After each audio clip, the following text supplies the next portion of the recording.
अस्सलामु अलैकुम वरहमतुल्लाह। हज़ूर पाक सल्लल्लाहु अलैहि वसल्लम की अज़वाज मुतहरात का तज़किरा तकरीबन ख़त्म हो गया है। 11 मुत्तफ़िक़ा बीवियाँ और एक उनकी कनीज़ हज़रत मारिया का किस्सा ख़त्म हो गया है।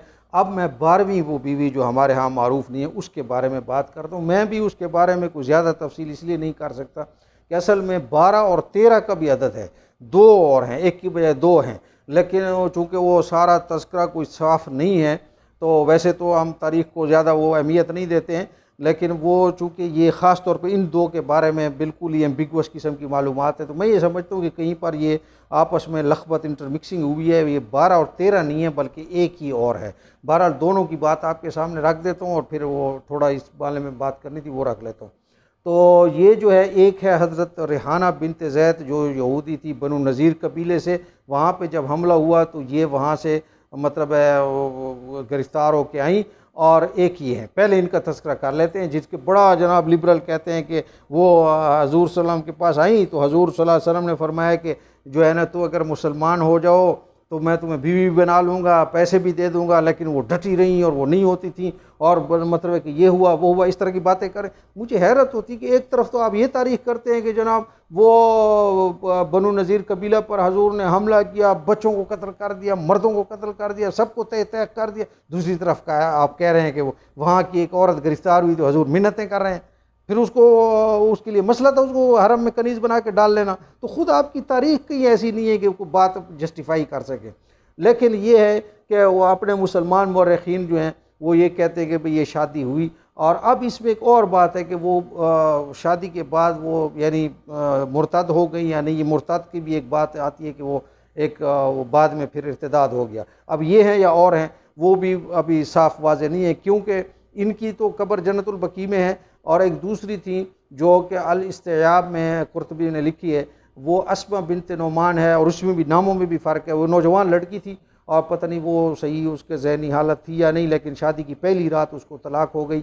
और शायद ये वो थी जिसने बाद में मुर्तद हुई और इसकी दूसरी जगह निकाह हुआ। तो फिर उसके बाद हज़रत अबू बकर सिद्दीक़ ने इनकी सज़ाए मौत का ख्याल आया उनको, इस वजह से कि हज़ूर सल्लल्लाहु अलैहि वसल्लम की अज़वाज को मना था कुरान में दूसरी जगह शादी करने का। तो उनके ख्याल में कुरानी कंट्रडिक्शन इन्होंने किया तो ये पनिशमेंट प्राइम पनिशमेंट बनती थी। और हज़रत उमर रज़ियल्लाहु अन्हु ने फरमाया था कि नहीं, ये जो है ना, इन्होंने ये शादी जो की थी ये इस आयत के नाजिल होने से पहले की थी, लिहाजा वो उनकी जाँ बख्शी हो गई। अब ये थी या वो थी, लेकिन ये कुछ इस तरह की सूरत हाल है कि 12वीं बीवी भी हजूर की हैं, और ये भी है कि भाई वो जो है इर्तिदाद में मुर्तद। इसमें हम ज़्यादा जज्बाती हो जाते हैं, ये एक नॉर्मल सी बात है। ख़ास तौर पे इस्लाम बड़ा वसी मज़हब है, कोई आए कोई जाए। हमारे नज़दीक तो मुर्तद की सज़ा वैसे भी कुरान में तो है नहीं कि मुर्तद की सज़ाए मौत है। और अगर इन रिवायात को देखा जाए तो फिर तो बात साफ़ हो जाती है कि अगर कोई मुर्तद हुआ तो मुर्तद की बुनियाद पर तो इनको नहीं मिला, बगावत की बुनियाद पर लड़ाइयाँ हुई हैं। और बाकी रह गई कि नबी की बीवी अगर वो ईमान छोड़ दे तो हमें कुरान ने बताया नबी की बीवी जो है वो काफिर हो सकती है, काफिर की बीवी मुसलमान मोमिन हो सकती है, नबी का वालिद जो है काफिर हो सकता है, नबी का बेटा काफिर हो सकता है। यानी खूनी रिश्ते, ये कोई ऐसा रूल नहीं है। सहाबा में से कुछ मुर्तद हुए, ये नहीं कि आप इस पर जज्बाती वो हो जाए कि ये क्यों हुआ है। अलबत्ता एक और बात भी इसमें अर्ज़ कर दूँ, हज़रत सफ़िया का या इनका हज़रत रेहाना का दो में से एक, हज़रत रेहाना बनु नज़ीर वाली जो हैं, इनसे जब हमला हुआ उसके बाद जो निकाह की तारीख़ इब्न इसहाक़ ने लिखी है वो 2 महीने 10 दिन बनती है। यानी वो इद्दत वाले जो 4 महीने 10 दिन है वो नहीं है पूरे, और उससे पहले निकाह हुआ। या हज़रत सफ़िया से जो है ना वो वापसी में कहते हैं कि उनका भी जल्दी निकाह हुआ इद्दत के दौरान।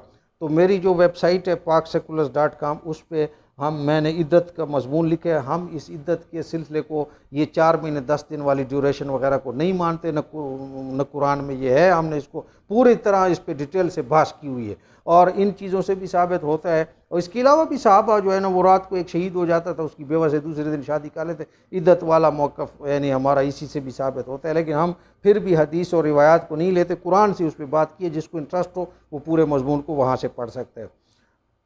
तो ये मैंने अर्ज़ कर दी कि जो हज़ूर सल्लल्लाहु अलैहि वसल्लम की बीवियों का सिलसिला था जिसमें 11 मुत्तफ़िक़ा थी, उसमें ये अर्ज़ किया कि पहली शादी हज़ूर सल्लल्लाहु अलैहि वसल्लम ने हज़रत खदीजा से की। भरी जवानी थी हज़ूर की और 40 साल की बेवा थी। और 25-26 साल हजूर सल्लल्लाहु अलैहि वसल्लम उस एक बीवी के साथ रफ़ाकत का हक़ अदा किया, किसी तरफ नहीं देखा।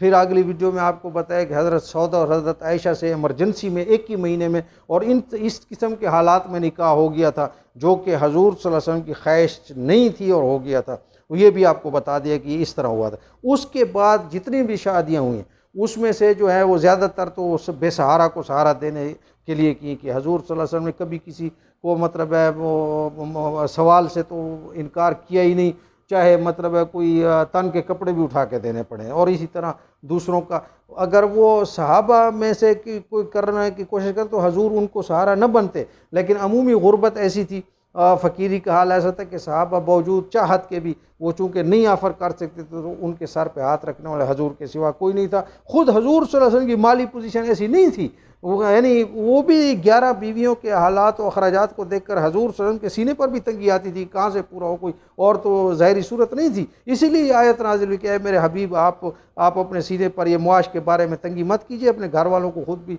नमाज की पाबंदी करते रहिए, हम इसका इंतज़ाम कर देंगे। तो बहरहाल हज़रत हफ्सा को सहारा देने के लिए की, हज़रत मैमूना हज़रत ज़ैनब बिनत खज़ीमा को सहारा देने के लिए की, बदरी साहबा की बेवा थी, हज़रत उम्मे सलमा के खावंद हबशा में फ़ौत हो गए थे, उनको जो है ना सहारा देने के लिए किया, ओहद में फ़ौत हो गए थे। फिर इसके अलावा जो है हज़रत उम्मे हबीबा अबू सुफियान की बेटी जिनके खावंद उधर हबशा में मुर्ताद हो गए, तनहा रह गई, उनको वहाँ पे ऑफ़र की प्रोटोकॉल से लाए, उनको सहारा देने के लिए शादी की। और 2 जो हैं वो हजूर सल्लल्लाहु अलैहि वसल्लम के सर पे ला दी गई। एक भाई ये सरदार की बेटी है सफ़िया, यहूदी सरदार की बेटी है तो सरदार को करनी चाहिए, ये आप करें। दूसरी बनुल मुस्तलिक की उम्मे जवेर, इसको आप करें। तो ये 2 हो गई। और फिर आखिरी जो हज़रत मैमूना थी उन्होंने ख़ुद ऑफ़र किया, हालांकि उनकी 50 साल की उम्र थी, उन्होंने ख्वाहिश ज़ाहिर की कि मैं आपसे शादी करनी, उसको भी इनकार नहीं कर सकते। जब ये सिलसिला शुरू हुआ और हजूर सल्लल्लाहु अलैहि वसल्लम भी नुमायाँ होते चले गए, अब सहाबा को एक नया ट्रेंड मिल रहा था कि भाई कोई अच्छी और ख़ूबसूरत औरत नज़र आए तो हजूर सल्लल्लाहु अलैहि वसल्लम को बतौर गिफ्ट के हजूर आप इसे शादी कर लें। और न हजूर सल्लल्लाहु अलैहि वसल्लम को चाहत न किया और नबूवत के अमूर में भी मतलब डिस्टर्बेंस पैदा होती थी। तो फिर ऑफिशियली कि हजूर की तो इनकार की आदत किसी को थी नहीं थी, तो इसीलिए फिर ऑफिशियली आयत नाज़िल हुई कि ए नबी अब इसके बाद आप मज़ीद शादी नहीं करेंगे, चाहे कोई सरदार की बेटी हो, चाहे कोई बेवा हो, चाहे कोई खूबसूरत हो, जो भी हो, आप जो है ना आप मज़ीद शादियाँ नहीं करेंगे। ये कहा गया कि अब इसके बाद ये खसूसी तौर पर हजूर सल्लल्लाहु अलैहि वसल्लम की शादियों के सिलसिले में 3 इस्तिस्नाई किस्म की आयात हैं जो दूसरे मोमिनीन के लिए नहीं है। एक तो हजूर की बीवियाँ जो हैं, जो फर्स्ट लेडीज़ हैं, वो किसी और से शादी नहीं करेंगी, ये खसूसी थी। दूसरी ये खसूसी तौर पर आयत नाज़िल कि आप इसके बाद आप और शादी नहीं करेंगे। और तीसरी एक खसूसी आयत ये नाज़िल हुई थी कि आप कुछ बीवियों को तलाक देना चाहते कि आप तलाक नहीं देंगे, बस इसके अलावा जो है ना वो कोई ख़ास वो नहीं थी। तो ये सारा वो मंजरनामा मैंने आपके सामने रख दिया। ये बतौर मुसलमान मेरी ज़िम्मेदारी थी कि हजूर सल्लल्लाहु अलैहि वसल्लम के कैरेक्टर पर जो बात बनी है वो मैं अपने तौर पर आपके सामने पेश कर दूँ।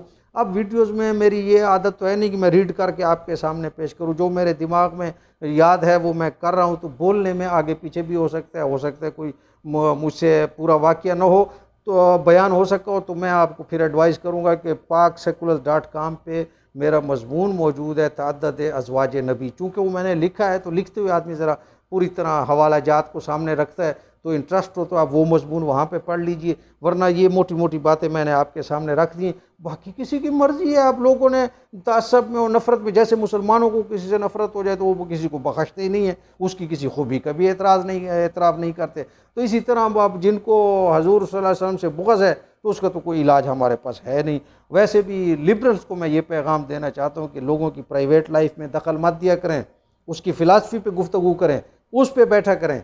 आप बात करते हैं कि जी अपने लिए प्राइवेट लाइफ और फिर दूसरों के लिए फिर आप मतलब, तो इसलिए ये काफ़ी है। और अल्लाह ताला कबूल फरमाए, जो कमी पेशी है माफ़ फरमाए। मुझसे भी कोई ऊपर नीचे बात हो गई हो, आप हजरात के ज़ौक़ पे गरां गुजरी हो, तो उसके लिए भी मैं माज़रत चाहता हूँ, क्योंकि ये बड़ी अकीदत की बात थी और हम मुस्लिम सेकुलर्स जो है ना थोड़ा गुस्ताख हैं, हदीस को भी ज़्यादा नहीं मानते हैं, तो कोई बात ऊपर नीचे हो गई होगी तो इसके लिए माज़रत ख्वाह हूँ। लेकिन ये है कि मेरे नबी है और मुझे भी हक़ पहुँचता है कि मैं उनकी कैरेक्टर की हिफाजत करूँ और उनकी दिफा में बात करूँ। अस्सलामु अलैकुम व रहमतुल्लाहि व बरकातहू।